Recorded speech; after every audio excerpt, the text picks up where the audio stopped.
Guys, അപ്പൊ ഇന്നത്തെ video എന്ന് പറയുന്നത് ക്രിസ്മസ് അല്ലേ. അപ്പൊ നമ്മളൊന്ന് പുതിയതായിട്ടൊരു കേക്ക് വാങ്ങിച്ചിട്ടുണ്ട്. നിങ്ങൾക്ക് കണ്ടു കാണാൻ എനിക്ക് അറിയത്തില്ല. എന്തായാലും ഞാൻ ആദ്യമായിട്ടാണ് കാണുന്നത് കേട്ടോ. പുതിയ സൈസിൽ പുതിയ മോഡൽ ഒരു കേക്കാണ് കേട്ടോ. അപ്പൊ ഇത് തൃശ്ശൂരിൽ നിന്നാണ് നമ്മൾ വാങ്ങിച്ചിട്ടുള്ളത്. തൃശ്ശൂർ ലുലുമാലിൽ നിന്നാണ് നമ്മൾ വാങ്ങിച്ചിട്ടുള്ളത്. ഇത് നല്ല സ്മെല്ലാണ് ഇതിന്. പക്ഷേ ഇത് മുറിക്കുമ്പോൾ നല്ല സോഫ്റ്റ് ഉണ്ട്. പക്ഷെ ഇതിന്റെ ടേസ്റ്റ് പറയുവാണെങ്കിൽ നമ്മൾ ബ്രെഡ് കഴിക്കൂലേ, ബ്രെഡ് മറ്റേ ഡാർക്ക് ചോക്ലേറ്റിൽ മുക്കി കഴിക്കൂലേ, അതേപോലത്തെ ഒരു ടേസ്റ്റാണ് ഇതിന്.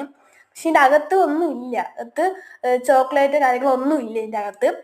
അപ്പം ഇതിന്റെ മുകളിൽ മാത്രം ഡാർക്ക് ചോക്ലേറ്റ് ഇങ്ങനെ എന്താ പറയാ സിറപ്പ് ഇങ്ങനെ ഒഴിച്ചിരിക്കുന്ന മാത്രമേ ഉള്ളൂ. അല്ലാതെ ടേസ്റ്റ് കാര്യങ്ങളൊന്നും വേറെ ഒന്നും ഇല്ല കേട്ടോ. ബ്രെഡ് തിന്നുന്ന കണക്ക് തന്നെയാണ്. വീഡിയോ ലൈക്ക് ചെയ്യുക, സബ്സ്ക്രൈബ് ചെയ്യുക, കമന്റ് ചെയ്യുക. നിങ്ങൾക്ക് ഇഷ്ടപ്പെട്ടത് കമന്റ് ചെയ്യണം. Bye bye.